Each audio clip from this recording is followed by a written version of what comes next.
یوں سمجھیے کہ عرش کے اوپر سے تجلیات ذاتیہ کا پرنالہ گر رہا ہے اور وہ تجلیات بیت المعمور سے ہوتی ہوئی بیت اللہ کے اوپر گر رہی ہیں اور پھر یہاں سے پوری دنیا میں تقسیم ہو رہی ہیں۔ اس لیے بالفرض بتقدیر اگر کوئی شخص بیت اللہ شریف کے اس کمرے کو ہٹا دے تو بھی یہی جگہ بیت اللہ ہوگی، اسی رخ میں نماز پڑھنے کا حکم ہوگا، اور یہ تجلیات اس گھر پر آ کر ختم نہیں ہو جاتی بلکہ اس سے نیچے تحت الثری تک جاتی ہیں۔ اس لیے کوئی آدمی سمندر کے اندر 20 کلومیٹر نیچے بھی چلا جائے تو وہ جو رخ کرے گا تو اس کے سامنے تجلیات کا ستون ہوگا۔ کوئی خلا میں چلا جائے وہاں بھی اگر وہ سجدہ کرے گا تو اس کے سامنے ان تجلیات کا ستون ہوگا۔ اصل میں وہ تجلیات ہیں جنہوں نے اس جگہ کو بیت اللہ بنا دیا۔ اب اللہ تعالیٰ کے اس گھر کا دیدار کرنے کے لیے ہمارے اکابر بڑے ذوق شوق محبت کے ساتھ سفر کر کے آتے تھے اور پتہ نہیں کتنی دعائیں مانگتے تھے، کتنی قربانیاں ہوتی تھیں، مشکلات سفر کی ہوتی تھیں، پھر جا کر یہاں پہنچنا نصیب ہوتا تھا۔ کئی تو ایسے تھے کہ ساری زندگی دعائیں مانگتے گزر گئی، تڑپتے گزر گئی، مگر ان کو اس جگہ کا دیدار نصیب نہ ہو سکا، دل میں حسرتیں لے کر چلے گئے۔ اور آج ہم عاجز مسکینوں کو دیکھو کہ باوجود اپنے گناہوں کے رب کریم نے اپنے گھر کے اس راستے کو آسان کر دیا۔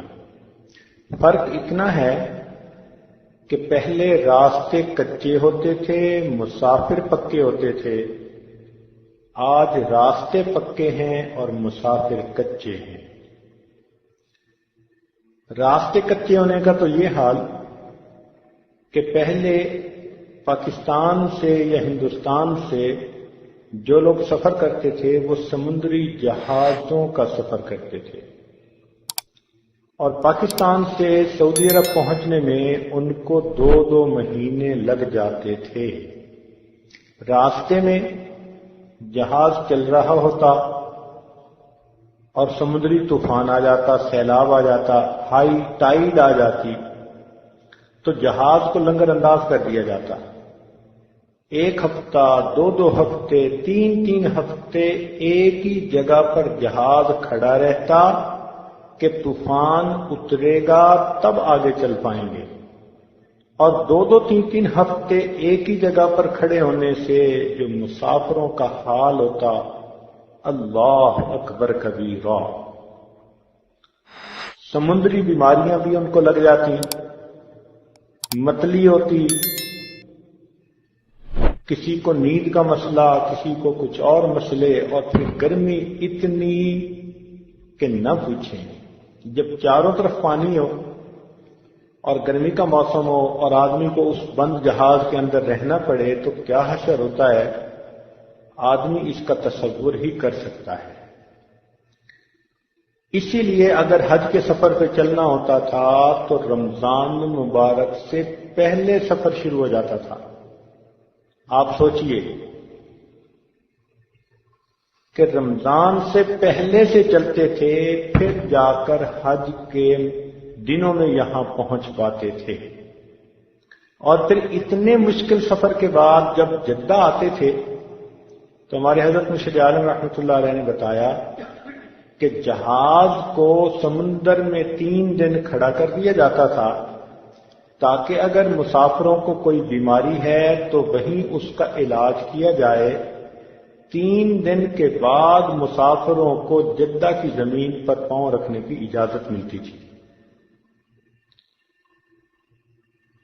اب آپ سوچئے کہ 3 دن جدہ پہنچ بھی گئے مگر زمین پر پاؤں رکھنے کی اجازت نہیں، 3 دن کے بعد اترنے کی اجازت ملتی تھی۔ اور پھر جدہ سے مکہ مکرمہ کا آنا یہ مستقل ایک کام تھا۔ اس وقت یہ سڑکیں تو ہوتی نہیں تھیں، تو پہاڑیاں تھیں، تو پہاڑی کے اوپر چڑھنا اور دوسری طرف سے نیچے اترنا، اور اگر دیکھو تو 50 گز کا سفر سارا ہوتا تھا۔ تو اس زمانے میں لوگوں کے پاس اپنی سواریاں تو ہوتی نہیں تھیں، تو مقامی لوگوں کے پاس اونٹ ہوتے تھے اور وہ کافی کرایہ لیتے تھے۔ کئی دفعہ اتنا کرایہ ہوتا کہ پورا دے بھی نہیں سکتے تھے۔ حضرت رحمت اللہ علیہ نے بتلایا کہ ہم لوگ اپنے سامان کو اونٹوں پہ لاد دیتے تھے اور پیدل اونٹ کے ساتھ چلتے تھے اور 3 دن میں جدہ سے مکہ مکرمہ پہنچتے تھے۔ اب سوچئے کہ مکہ مکرمہ پہنچنا ہی کتنا بڑا مرحلہ تھا، اور یہ جو 3 دن ہوتے تھے ان میں راستے میں کوئی پانی نہیں ہوتا تھا، اپنا پانی اپنے ساتھ۔ اب سوچئے 3 دن میں طہارت کے لیے کتنا پانی چاہیے، وضو کے لیے کتنا چاہیے، پینے کے لیے کیا چاہیے۔ یہ پانی بھی ساتھ ہوتا تھا، راستے میں خشک پہاڑیاں، کہیں سایہ نہیں، اور دھوپ میں یہ سارا سفر کرنا ہوتا تھا۔ کوئی درمیان میں چائے کے ہوٹل نہیں تھے، کوئی اچھا کھانا نہیں تھا، کوئی کالا پانی نہیں ملتا تھا پینے کے لیے۔ تو انسان کو بہت تنگی کے بعد مکہ مکرمہ میں آنا نصیب ہوتا تھا، اور یہاں مکہ مکرمہ رہتے ہوئے بھی مجاہدہ ہوتا تھا کھانے پینے کی چیزوں میں، حتیٰ کہ عرفات میں کئی مرتبہ پانی ختم ہو جاتا تھا تو حج کے جتنے مسافر ہوتے تھے بس انہی کے پاس جو پانی ہوتا اس سے گزارا کرنا ہوتا تھا۔ اب سوچئے وہاں کتنی مشکل ہوتی ہوگی۔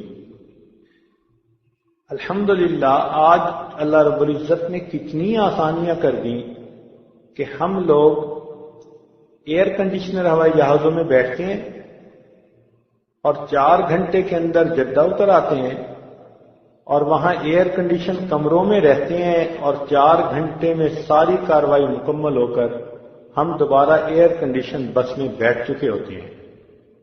پھر ایئر کنڈیشن بس سے اتر کے ایئر کنڈیشن کمروں میں پہنچتے ہیں، اور یہاں آ کر بھی ہم کہتے ہیں جی کہ بہت تنگ ہو کہ ہم یہاں پہنچے، اب ہمارے لیے حرم جانا مشکل ہے۔